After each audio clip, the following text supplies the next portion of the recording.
ராகி மாவு உப்புமா எப்படி செய்யுதுன்னு சொல்லி செய்து காட்டுறேங்களான்னு. அதுக்கு ராகி மாவு இந்த கப்பில் அளந்துக்கிறேங்க. 1 கப்பு போட்டிருக்கேன் பாருங்கள், தலை தட்டி போட்டிருக்கேன். இது 2 கப்பு போடுறேங்க நான் தலை தட்டி. அது தகுந்த உப்பு போட்டுக்கலாங்க, தூள் உப்பு போட்டுக்கலாங்க. தண்ணி ஊற்றி புட்டுக்கு பேசுகிற மாதிரி பசந்து வச்சுருங்க. உதிரா தண்ணி தெளிச்சுக்கணுங்க. இப்போ பாருங்கள், தண்ணி தெளித்து பசஞ்சு வச்சுருக்குங்க. பாருங்கள், கொழுக்கட்டைக்கு எப்படி இது கெட்டியாக இருக்குது பார்த்தீங்களா? இது உடச்சி விட்டுடலாம். இப்படி பலன்னு சொல்லிட்டு உப்பு போட்டு தண்ணி தெளித்து பசஞ்சு வச்சிடலாங்க. இது எப்படி உப்புமா செய்யுதுன்னு சொல்லிட்டு செய்து காட்டுறேங்க நான். ராகி மாவு உதிராக பசஞ்சு வச்சுருக்குங்க. இப்போ ஒரு இட்லி பானையில் வேக வச்சிடலாம். ஒரு இட்லி பாத்திரத்தில் ஒரு தண்ணி ஊற்றி வச்சுருக்கேன் நான். அந்த தண்ணி கொதிச்சதும் இந்த மாவு எடுத்து வச்சிடலாங்க.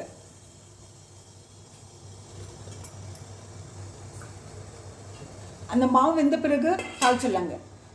இப்போ வெந்திருக்கா பார்க்கலாங்க.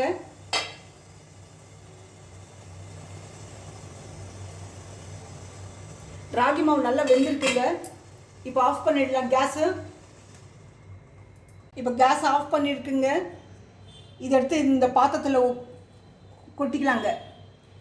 அப்புறம் ஆறின பிறகு உப்புமா செய்கிறேன் பாருங்கள். இந்த இட்லி பாத்திரத்தில் இருக்கிறது மாவு எடுத்து இது போட்டு வச்சுருக்கேன், இந்த பாத்திரத்தில் போட்டு வச்சுருக்கேன். இது உதிராக செஞ்சு வச்சுருக்கேன் நான். அது கட்டியாக இருக்கிறத உடச்சி விட்டுருக்கேங்க நான். இப்போ தாளிக்கலாங்க. அதுக்கு ஒரு வடை சட்டி வச்சுருக்குங்க ஸ்டவ்வில்.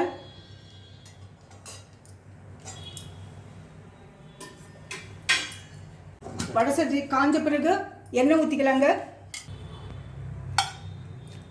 கடலெண்ணெய் ஒரு 3 ஸ்பூன் ஊற்றிக்கலாங்க. எண்ணெய் காஞ்ச உடனே கடுகு போடலாங்க. எண்ணெய் காஞ்சு போச்சு, கடுகு போடலாம். கடுகு பொரிஞ்சு போச்சு. இப்போ கடலைப்பருப்பு உளுத்தம் பருப்பு போடலாம். கொஞ்சம் சிகப்பாகட்டும். கருவேப்பிலை தழை போடலாம். பச்சை மிளகாய் 3 கட் பண்ணி வச்சுருக்கேன், 2 அதையும் போடலாம். எண்ணெயிலே நல்லா வதக்கிடலாங்க. அப்புறம் வெங்காயம் போடலாம். வெங்காயம் போட்டுட்டு அதுக்கு வெங்காயத்துக்கு தகுந்த உப்பு போடலாங்க. மாவுக்கு முதல்ல போட்டு வச்சுருக்கு. இப்போ வெங்காயத்துக்கு மட்டும் போடலாம். எண்ணெயில் நல்லா வதக்கிடலாங்க. இது இந்த உளுத்து பருப்பு கடலைப்பருப்பு போடுறது சிம்மில் வச்சுக்கோங்க ஸ்டவ்வில். வெங்காயம் வதக்கின பிறகு இந்த ஆவியில் வச்ச மாவு போடலாம், ராகி மாவு. இப்போ தேங்காய் பூ போட்டுக்கலாம். தேங்காய் பூ துருவி வச்சுருக்கு. ஆவியில் வச்ச மாவுங்க உடனே எடுத்துடலாம். ஒரு கலக்கிட்டு ஸ்டவ் ஆஃப் பண்ணிடலாங்க. இது தேங்காய் எதுக்கு போடுறதுக்கு கொஞ்சம் சாஃப்டாக இருக்கும், சீக்கிரம் ஆகிடுங்க இது. ஏன்னா ராகி புட்டு செஞ்சாக்கா இப்போது செய்தாது நிறைய பேர் சுகர்னு சொல்லிட்டு சாப்பிட்றது கிடையாது. ஸ்வீட் போட்டு காரத்தை போட்டு சாப்பிடுங்க. ராகி மாவு அடிக்கடி சேர்த்துக்கிறது நல்லது உடம்புக்கு. ஃபைபர் நிறைய இருக்குங்க ராகியில். ஸ்டவ் ஆஃப் பண்ணியிருக்கு. இப்போது பாருங்கள், உதிராக நல்லா இருக்குது. ட்ரான்ஸ்ஃபர் பண்ணிட்டு இப்போ சூடாக பரிமாறலாங்க.